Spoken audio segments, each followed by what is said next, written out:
ఈరోజు ధర్మవరం నియోజకవర్గంలో రాష్ట్ర వ్యాప్తంగా ఒక పండుగ వాతావరణం.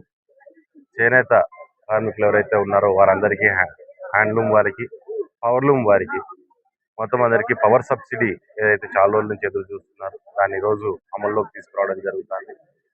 ఇందులో భాగంగా రాష్ట్ర వ్యాప్తంగా దగ్గర 1,00,000 మందికి పైగా చేనేతల్ని ఇప్పుడు దాకా ఐడెంటిఫై చేయడం జరిగింది. ఎవరైతే సొంత మగ్గాలు కానీ లేకుంటే హ్యాండ్లూమ్స్, పవర్లూమ్స్ మీద ఆధారపడి జీవనాన్ని ముందుకు సాగిస్తున్నారు. అందులో హ్యాండ్లూమ్స్ వారికి 200 యూనిట్లు పవర్ సబ్సిడీని, పవర్లూమ్స్ వారికి 500 యూనిట్లు పవర్ సబ్సిడీ, అంటే దగ్గర 200 యూనిట్లు అంటే 8,000 రూపాయలు. ఈరోజు మనకు సంవత్సరానికి 8,500 రూపాయల నుంచి 9,000 రూపాయలు ఈరోజు వాళ్ళకి లబ్ధి చేకూరే పరిస్థితి. మరేదే రకంగా పవర్లూమ్ వారికి దగ్గర 60,000 రూపాయలు ఉపయోగపడే పరిస్థితి అనేది కనపడుతుంది మనకు. ఇది ఈరోజు చేనేత వృత్తిని ముందుకు నడిపించడానికి, వారికి మేము భరోసాగా ఉన్నాము అనే ఒక నమ్మకాన్ని చంద్రబాబు నాయుడు గారి కుటుంబ ప్రభుత్వం అనేది చేనేతలకు ఆ ధైర్యాన్ని ఇవ్వడానికే ఇటువంటి కార్యక్రమాలన్నీ చేపట్టడం జరుగుతుంది. ఖచ్చితంగా దీన్ని పూర్తి స్థాయిలో రాష్ట్ర వ్యాప్తంగా ఉన్న చేనేతలందరూ, సోదరులందరూ కూడా దీన్ని ఉపయోగపెట్టుకోవాలి. కొత్తగా ఎవరైతే చేనేత వృత్తిలోకి రావాలనుకుంటున్నారో వారందరికి కూడా ఈరోజు గవర్నమెంట్ నుంచి మనకు అందుతున్న మనకి ఏవైతే సబ్సిడీలు ఉన్నాయో అవన్నీ కూడా పూర్తి స్థాయిలో అందిపుచ్చుకొని ఈరోజు చేనేత వృత్తిని కాపాడాలి, చేనేతల్ని ముందుకు నడిపించాలని చెప్పి వాళ్ళందరినీ కూడా నేను కోరుతున్నా. ఇటువంటి కార్యక్రమాన్ని, బ్రహ్మాండమైన కార్యక్రమాన్ని ముందుకు తీసుకొచ్చినందుకు, దీన్ని సాధ్యం చేసినందుకు చంద్రబాబు నాయుడు గారికి మా చేనేతల తరఫున మనస్ఫూర్తిగా నేను ధన్యవాదాలు తెలియజేసుకుంటున్నాను. మరి దాంతోపాటు అమరావతి కొన్నేళ్ల నుంచి మనం దగ్గర 8-10 ఏళ్ల నుంచి అమరావతి రాజధానిగా ఈ ఆంధ్ర రాష్ట్రం విడిపోయినప్పటి నుంచి అమరావతి రాజధానిగా పెట్టుకొని ముందుకెళ్లాలనే ఆలోచన చేయడం జరిగింది. అందులో ఆ రోజు నుంచి పని మొదలుపెట్టిన రోజు నుంచి ఏదో రకమైన అడ్డంకులతో ఈరోజు అమరావతి ముందుకు నడిచింది. ఈరోజు మనకు రాజధాని అంటే దాన్ని 3 ముక్కలు చేస్తాము, ఎక్కడో వైజాగ్లో కొంచెం, ఇక్కడ కొంచెం, అక్కడ కొంచెం పెడతామని చెప్పి డీసెంట్రలైజేషన్ అని చెప్పనేసి ఎక్కడ చూసినా రియల్ ఎస్టేట్ వ్యాపారాలు చేయడానికి గత ప్రభుత్వంలో కేవలం రాజధాని అనే దానికి మాత్రమే ఉపయోగపడింది.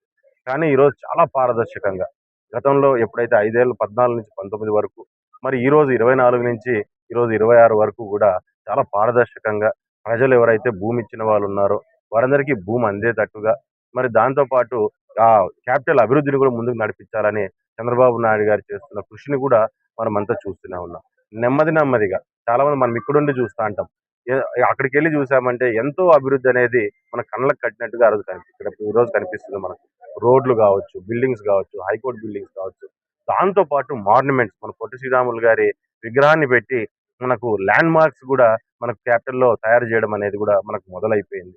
మరి దాంతో పాటు రైతులకు న్యాయం జరిగేటట్టుగా గత ప్రభుత్వంలో చూసాం, ఆడవాళ్ళని, రైతుల్ని రోడ్ల మీదకి ఇడ్చి కొట్టే పరిస్థితి, పోలీసుల ద్వారా కొట్టించే పరిస్థితి మనకు కనపడింది. ఒక ఉద్యమంలా మొదలైంది రాజధాని అనేది.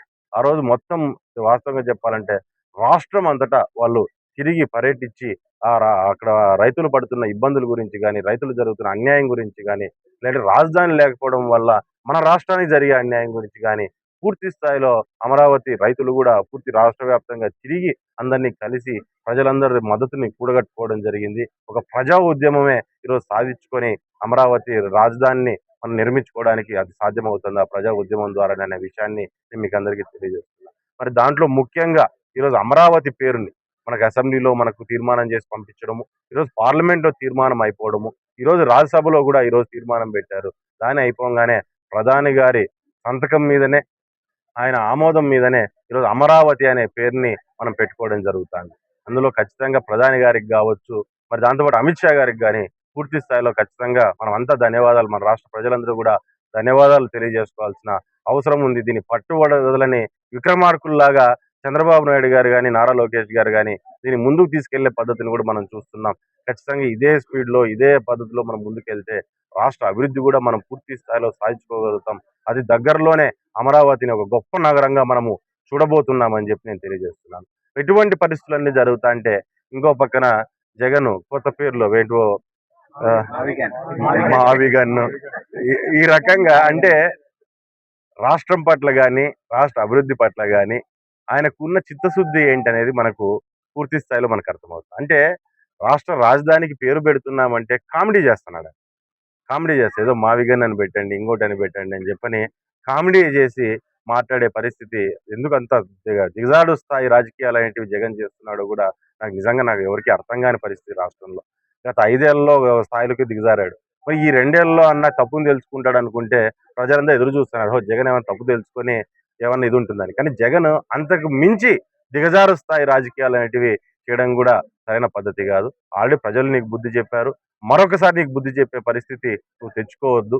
ఏదైనా ప్రజల సమస్యల మీద, ప్రజలకు జరగాల్సిన సమస్యల మీద మాట్లాడాలి గానీ, ఈ రకంగా ఏదో ఒక ఆరోపణలు చేసుకుంటూ, సీరియస్ విషయాల్ని గూడా కామెడీ చేసుకుంటూ ముందుకెళ్ళి, ఒక జోకర్‌లాగా ఈ రాష్ట్రంలో తయారవుతున్నాడు జగన్. కాబట్టి ఆయన గూడా చూసుకోవాలని జెప్పి నేను తెలియజేస్తున్నాను.